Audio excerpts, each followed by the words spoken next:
A very good morning to you guys. Welcome to Asake Online. This is the Breakfast Club. My name is Brighton Ncube. Over the past few days, we've talked about different things, but today I want to celebrate the over 2 decades of IYASAs, Nkululeko Innocent School of Arts. I want to celebrate them in arts and also touch on different issues that they've worked on in Zimbabwe over the past 20 years, right? And today joining me on studio is Nkululeko Innocent Dube, the founder of IYASA. Good morning, sir. Welcome to the show. Good morning, and thank you for inviting me. It's a pleasure to be here. Right, let's reflect for over 20 years been part of IYASA. Let's reflect on the journey. How has it been the journey? Well, it's been amazing, I must say. Also, because I always say that when you create a dream and you have a dream, you have to wake up and live that dream. So it's been a journey that has given us more than we expected, I think. We didn't anticipate that we would 2 decades from now be talking about IYASA. But we are, and everyone is celebrating IYASA today, and it's been quite a journey. We've met challenges, but we've also had a lot of milestones. We've created and presented and given a platform to a lot of Zimbabwean and particularly Matebeleland talent. As a former teacher, I know you're a former teacher. Sometimes people say you leave teaching. Don't retire. Always be a teacher, right? What lessons have you learned as a teacher from IYASA as the founder in terms of all these 20 years? To be honest, I'm still a teacher. And being a director at IYASA, being a founder at IYASA has actually been a platform for me to continue teaching. I still teach every single day I get into a rehearsal room. And as a teacher, I must say that what I have learned is that what you pass on to young people that you work with, what you share with young people that you work with, their craft is one thing, but also creating personalities comes from your strength and your ability to inspire, because this is a very difficult sector when you talk about the arts, particularly as a career. It's something that has been looked down upon. 20 years ago, very few parents, very few people expected or wanted their young children to be part of the arts. And that was one of our first struggles, to convince the world and to convince parents, to convince guardians that there is a future and there is a career in the arts. So I've been a teacher, I'm still a teacher, and I'll always be a teacher. IYASA has taught many places, moving from Zimbabwe, has taught many places outside Africa. How has been the reception like, whereby you're taking your own local art, local theater to other places outside Africa? How has been the reception from there? It revolves. It's been changing over the years. 20 years ago, a group coming from Zimbabwe to Europe, talk about Austria or Germany, brought about a lot of curiosity. There was very, very little knowledge about Africa and about Zimbabwe and about probably who we are. So a lot of people also had misconceptions from the media, from television. It was touristic, if I might put it that way. People still had an idea that probably we lived in trees and we come from really hunger-stricken places, and that was the picture people had of Africa. And our first productions, when we went there, were to try and change some of the conceptions and misconceptions about Africa, and particularly about our country and ourselves as people. And over the years, then we started to show a lifestyle. The world then became a global village, became closer. People came to understand Africa more and look at us as people too. And there's people that also have opinion, people that have a life similar to theirs. So it's been changing over the years, and that alone has also changed our content, changed our audiences as we grew over the 2 decades. Nkululeko Innocent School of Arts, right? Speak to us about this School of Arts, whereby different years have come in, different generations have come and gone. Speak to us about this School of Arts, whereby you've seen different people coming through and going through, and also others, different ones are coming through as well. That was always the idea, the concept. The idea was to create a school of arts, which means this was going to be a platform where young people came in, empowered themselves, got a platform to grow. We never had an idea of creating a stagnant group that would stay forever. It was never the mission. And the idea was to say we will have generations or classes of young people that come and go and then bloom and flower and become themselves. out of what they've learned from IYASA. And I must say, we are happy that we've achieved so much when it comes to that. I think you can reflect on a lot of young people that have come through IYASA, probably 100 now. Some have made it quite well. Some, of course, have moved on to other things, which is normal. But we've created what I can call stars when it comes to the arts. You talk of people like Sandra Ndebele, we have Nkwali Noma, we have Robin Lauzi is in the Czech Republic, we had Pepsi, she's based in Australia now. Sletemba has been in and out of Europe, Turkey, they're doing other projects. Michelle is in China. Quite a lot. Future based in Austria and doing amazing work there, both in theater and music and dance, yeah. In 2020, there was this pandemic called COVID-19, right? I know IYASA mostly survives on events, right, where there are gatherings, but now gatherings are banned. How did IYASA survive during COVID-19 lockdowns? It was a difficult period. I mean, when it comes to artists, the truth of the matter is that you survive on providing a certain service on stage, be it entertainment, be it a performance or theater. And we had been touring since the year 2002. IYASA had been touring every single year for between 4 to 6 months or 2 times a year. And what happened was when COVID came, everything shut down. And we had a tour that was shut down right in the middle when everything had been set. Tickets had been bought and it was shut down. And to come back to the same system, things changed. The whole setup of being a touring group has changed. We've reduced numbers of people that tour. We have also reduced the time of touring, and or even the living conditions there have changed, where you would have a lot of people maybe staying in one place. It's no longer allowed and all this. And even events have changed. So it did have a huge impact on our work. But what we did was then to go online. We had a lot of events online, locally and even internationally. We also created some work with our partners and network all over the world, globally, using the digital system, and it did work. And of course, we are then slowly coming back to a system where we are going back again to physical touring and performances all over the world. But then I must say that the magnitude and the size has been reduced quite drastically. So, you know what, Mr. Dube, there are many groups in Bulawayo, even in Zimbabwe, that are doing the same what IYASA is doing, right? What has made IYASA stand for over 20 decades, right? 20 years, right? What has made IYASA stand and become unique and still remain IYASA? Principles. First thing is to ensure that you know why and what you want to be. We are all inspired by other people. We are all inspired by work that we have seen somewhere. I always say there's nothing new under the globe. But what you need to do then is to add what I call your spice. Your spice, something that says you, something that then trends and sets a trend as to who you are. And that's what we have tried as IYASA to do. And building the organization or the group on principles of discipline. That's one thing that is very important to us. We don't mind how talented an artist is, but without discipline. So we try to train our artists in being disciplined, being focused, before we can even talk about talent. So IYASA is born out of the hunger to create, in a very difficult situation, a more formal way of doing things, a respectable way of being in the arts, so that when even we sit with corporates, real corporates that are there, when you sit down with them, they also respect you. How you register your organization, how you train your artists to be very professional wherever they are, to separate who they are when they are on stage, when they are at work, and when they are outside there. They must know. I will call it in one word.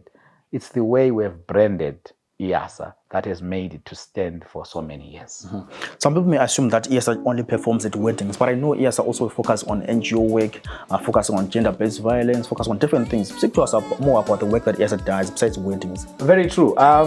We are quite diverse when it comes to performances. And over the years, we've been growing. Audiences change and demands from our audiences change. The first generation, it was a craze. where people were excited to see this new phenomenon that was called IYASA, and probably they were interested in the dance, in how we put up these beautiful performances. But with time and as people got used to who we are and what we do, we then had to diverse into theater. Internationally, a lot of people know us for children's theater, and we have to be specific because we work with young people. So we deal a lot with children's theater at children's theaters and children's organizations, and also advocating for children's rights and other things that have and affect young people. And then locally, we also work with NGOs. There is a lot issues of drug abuse and also corporates. When we talk about drug abuse, we talk and speak on behalf of the disadvantaged, and with quite a bias to the voice of young people, their opinion on things that are happening around them. That's why IYASA is called IYASA. It's a freedom for young people. It's a space where young people are able to express themselves to the world using their talent. So we are quite broad. I know a lot of people have been with us at their weddings, but also we've performed internationally at huge festivals. We work with a lot of NGOs when it comes to issues of HIV and AIDS.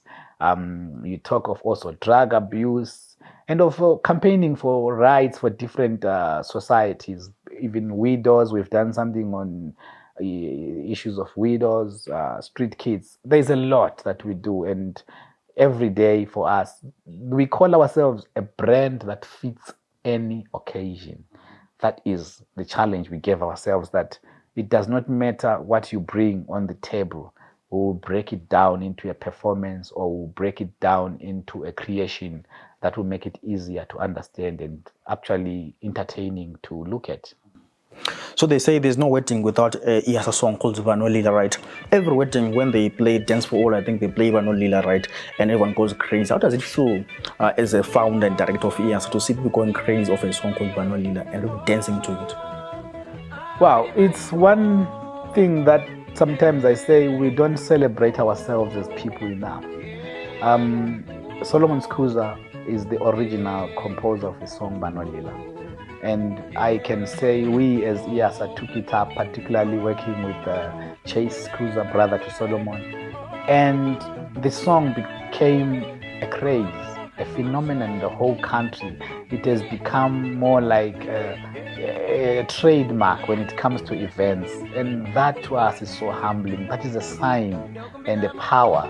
And it shows that art is really a powerful vehicle to telling people about your culture and who you are. It's a Kalana song that has become an international hit. And yeah, we try to be humble. We are humble about it. And it's a challenge because we are looking forward to doing more than we've done with Vano Lila. Speaking of weddings, recently IYASA was invited to perform at the wedding of the Vice President Chiwenga. How did it feel to be invited by the second biggest office in Zimbabwe? That is, especially for young people that I work with, that's what we are looking for, to inspire them that there's no door that you cannot open. There's no platform you cannot find yourself in.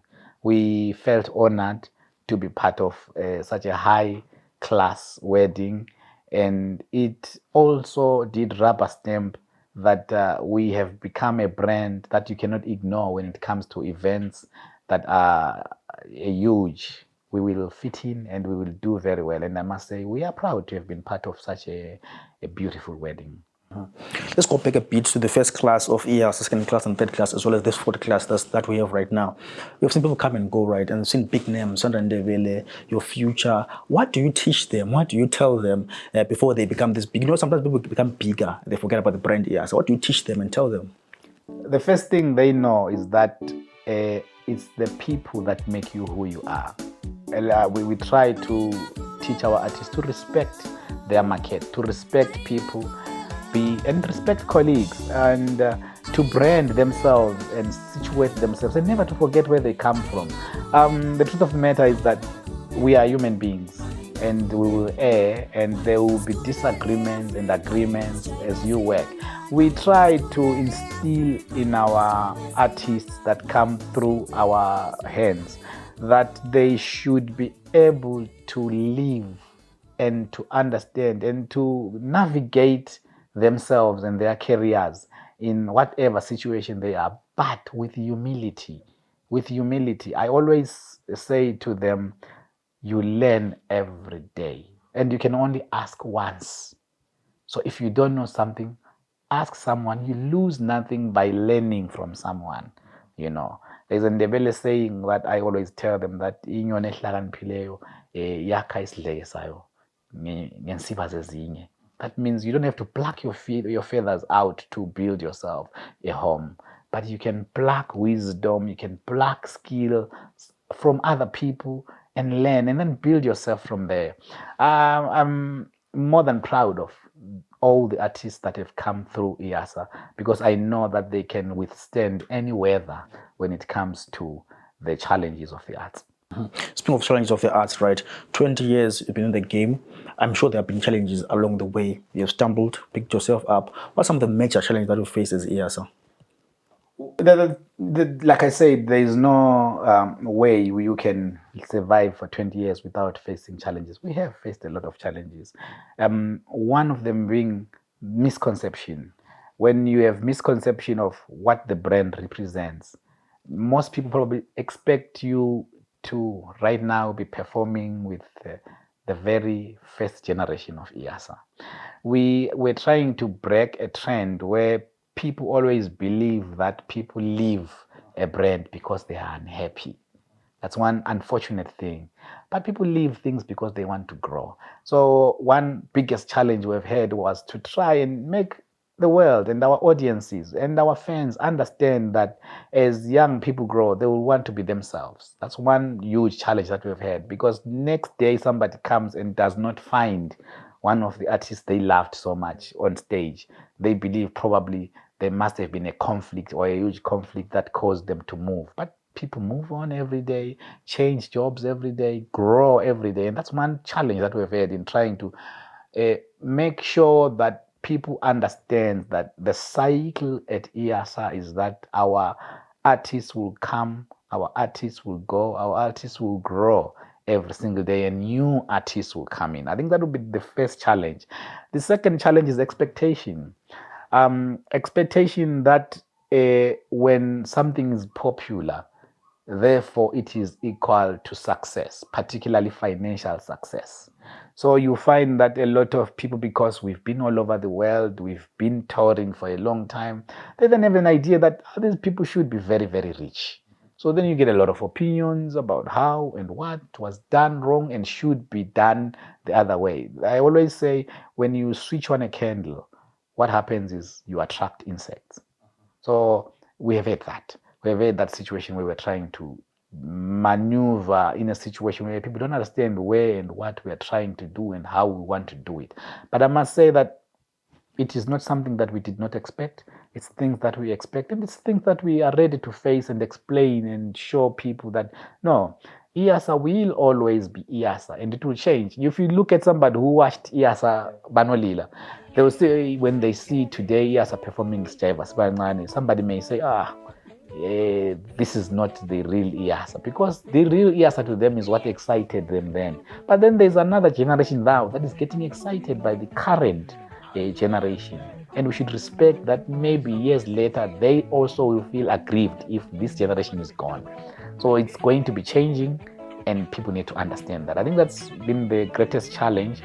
And consolidating funding. One huge problem we have is funding. We want to grow. People have seen IYASA for 20 years, and for us, we want to be like a butterfly to move to another stage. But then sometimes we're limited by resources.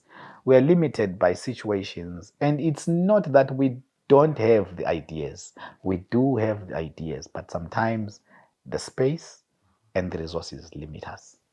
But also, Mr. Dube, if you to sit down with the current Minister of Arts, Sports, Arts and Recreation, what will you say to her in terms of the issue of the arts, issues faced by artists, issues faced by different groups in terms of arts? What will you say to her about arts?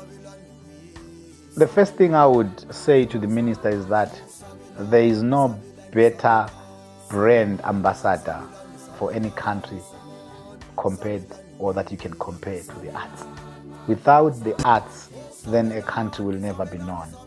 And I must say, a lot of the country's GDP, people get to know about Zimbabwe because they've seen an artist. They want to be connected. We have a lot of people that have come to Zimbabwe just because they met IYASA in Germany, they met them in Italy or in France, and they get interested in this country. So I would first of all say to the minister, artists are a very crucial part, not only of the country's image, but the country's economy. That's the first thing which I would say the minister needs to understand. And also to say Zimbabwe is not only Bulawayo and Harare.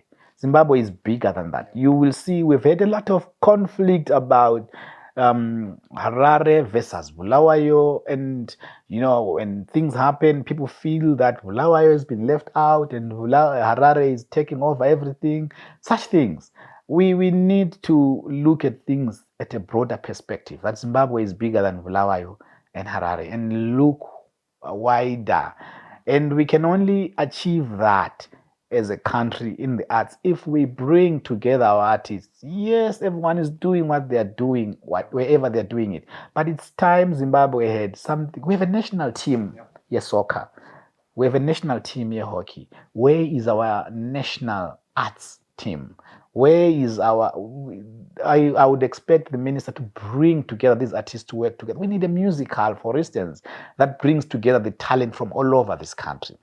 Yeah, I would say to the minister in brief, let's shine a light on all the regions of this country when it comes to the arts. Let's give an opportunity, a platform, and a voice to all through radio, through TV.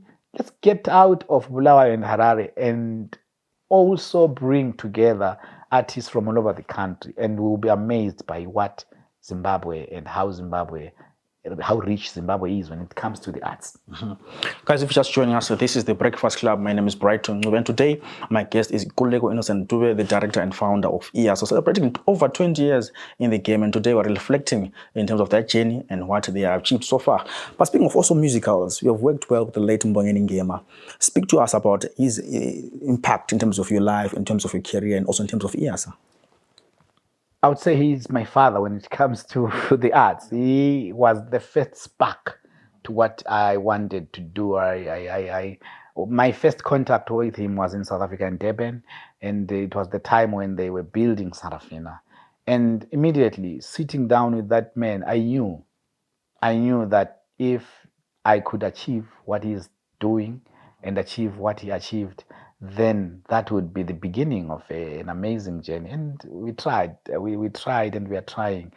Mbongeni has been, I think, one very, very unsung hero when it comes to the arts, not only in South Africa, but in Africa. You are talking about a man whose influence is all over television right now. It's all over all these soapies, movies. Where you look, you see his footprints. You see what he has done for the arts through his footprints, through the artists that are doing very well, or are performing, or are acting, or are producing, or are directing, who cannot tell their story without mentioning his name. So his influence to what I wanted to do and what I tried to do has been huge. And he is one of the icons in the world. Somebody who was able to go to other parts of the world. You're talking here of Broadway and the whole global way, and put in the whole world, on the world stage. He put on world stage the amazing art from Africa. Yeah, I would say he is an icon. That's one way to describe him. An amazing being, but so much unsung. And his loss now, we lost him, and how does it feel to see someone like that? You're looking up to him, and then suddenly he's gone through a car accident, actually. Yeah, it's devastating, especially because we were in the process of talking to creatives here in Zimbabwe to try and come up with the story of Mzilikazi. A musical on Mzilikazi. This is something that the late Conte and Albert Nyati and others were keen on doing, and we were in the process of trying to revive that dream and come up with a musical. on Mzilikazi, because I think it's long overdue. And he was one specialist when it comes to that. He was curious. He did come to Zimbabwe to try and build that dream, but unfortunately he's gone. Well, such is life. So what it means is that he has passed on the baton to people like us and others to say, I leave you with a challenge of taking this dream to another level. And it's now up to us as the creatives that remain to ensure that his legacy does not go down the drain without a song. So Dube, you've done a lot for the arts in terms of Zimbabwe. You're an icon in Zimbabwe, right? To celebrate you, you're a hero. Do you think in Zimbabwe celebrating you enough? Thank you. Yeah, I've never been obsessed about being celebrated. I believe my work should speak for itself. And it's up to the people to decide how much they should celebrate me. But I will already say to everybody that we need to celebrate our icons, whoever they are. There are so many of them, because I'm also Nkululeko, not because I'm Nkululeko, but there are so many. It's a collective. There's so many people that have made sure that and helped me to be who I am. We need to celebrate each other. We need to put and give each other flowers while we can still smell them. I'm a bit disappointed that a lot of times we are looking forward to burying each other in style rather than giving each other these flowers while we can smell them and while people can still hear that we appreciate them. There's depression of late. And a lot of icons die in depression, not because they are not making money, but because they feel that they have been ignored or have been pushed away. Because there's always this, the new, the old, the new, the old. So sometimes we believe we have to forget about the old so that we can create the new. And a lot of our icons have gone the same way and die angry, die sad, because they never heard us say, well done and thank you. Those are very important words. Along the journey, you've lost some of your members, dance group members. How did that affect the group, and how did it affect you as the founder of the group? Yeah, death is a thief. We lost Sonia Mbaya, we lost Sponisiwe Stole, we lost Emmanuel Lamini, we lost Cynthia Kumalo.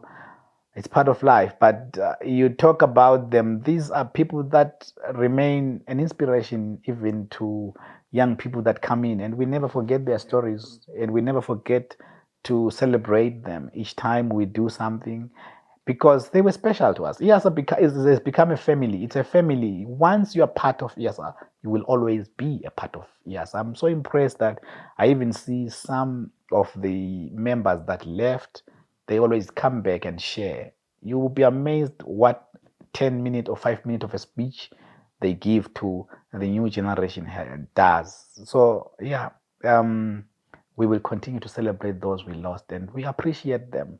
And we try also to communicate with their families and help here and there if there are children involved, if we can. That's one thing we try to master. Now, one difficult thing that artists fail to manage is the issue of consistency, right? Which artist is there today, they are gone. But IYASA has maintained 4 classes, 4 generations since 2001. What has made you consistent? There are different issues that you mentioned earlier. But what can you say to a young artist at home who's watching the show today? Say, how can I maintain my consistency in terms of my music, in terms of my art? Planning is one thing.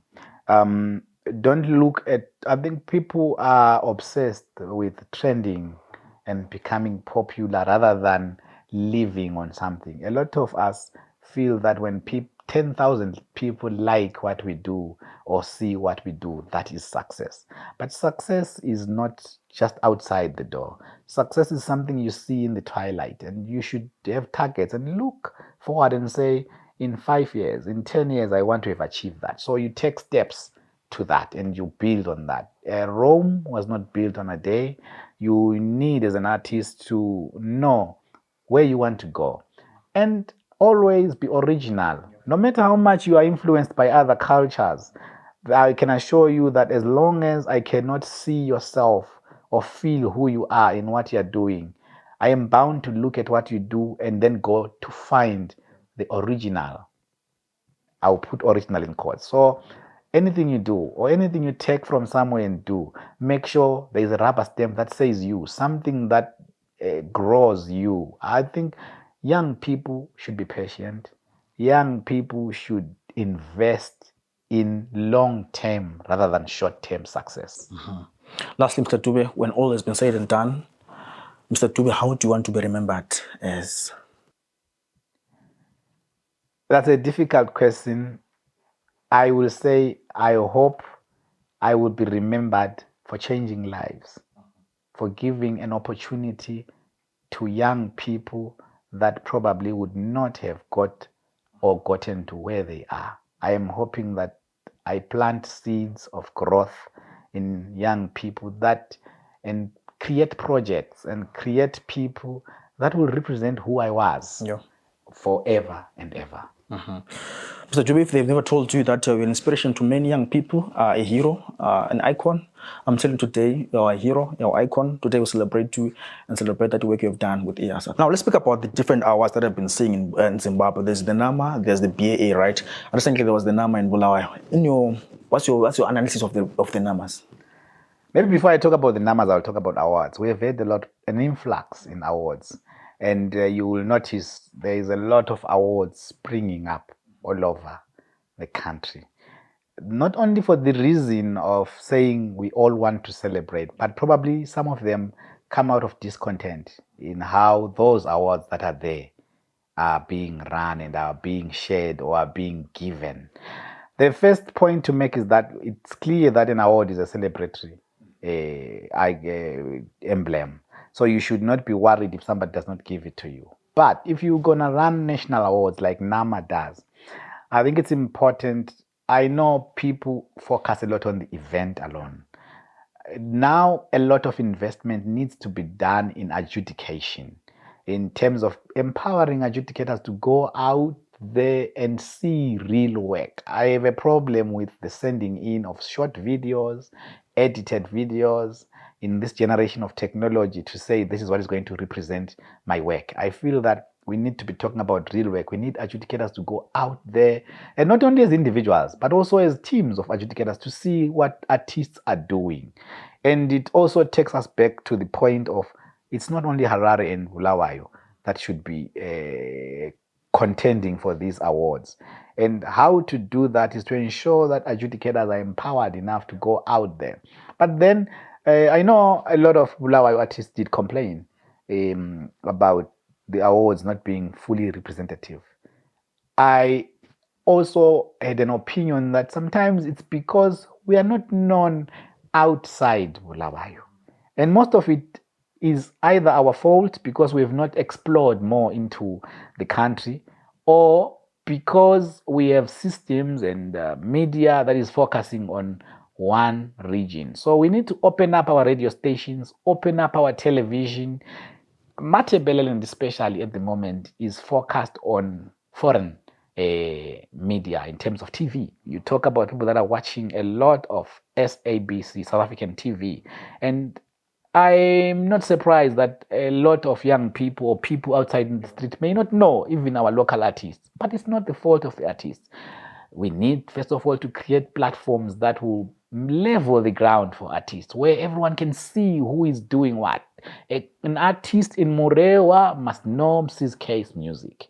An artist in Cholocho must know music from an artist that is coming from another region of the country. So we need, first of all, to develop these platforms. Before we can even talk about who to give, then we can say we've leveled the ground when it comes to awards. But when it comes to appreciation of music, Mr. Dube, there's the issue that says people in Harare don't know Bulawayo music, right?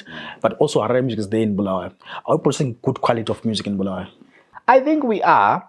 We only are not taking it as far as I believe there are a lot. I always say there's a lot of music, beautiful music that we've never heard in Zimbabwe. Talk of music that is rich. We have rich talent. That's why sometimes we are called the cultural capital city. But I feel that when it comes to those that play music, those that have the platform to play, they are waiting to pick something that is trending and play it. No one is bold enough to take an unknown and give them a platform and play their music until the whole country appreciates. So we don't want to be trendsetters, but we want to pick on trends. We need to learn to set trends, not to follow trends. I think we do have the talent. It just needs a lot of exposure. But then again, it has forced a lot of artists then to rush things and try to throw themselves all over. And there's this mirage about social media that if my music is known on social media, then it should be known all over. There must be a system. There must be platforms that are regional and platforms that are national that will give people an opportunity to know, because the best judges for any awards are the market, and the market are the people that listen to what we do and watch what we do. Lastly, what can you expect from IYASA this year? Any tours, any events lined up for IYASA? Yes, we have a tour that is coming in August. For young people, we work with an organization that gives young people an opportunity to go around the country. We are also releasing new music. We do a lot of collaborations with local and also regional artists. We are doing a surprise collaboration with a South African artist. And yeah, we look forward to, we are always on the move. That's the truth of the matter, yes. So thanks so much for your time this morning. You're welcome. Well, we've been watching The Breakfast Club. This is Asake Online. My guest today was Nkululeko Innocent Dube, the founder and director of IYASA, celebrating over 20 years in the game. And today we've been reflecting on the journey that has been, and hope you guys enjoyed the show. Do follow us on different platforms, Twitter, Facebook, Instagram, as well as YouTube. For myself, Brighton Ncube, it's bye for now.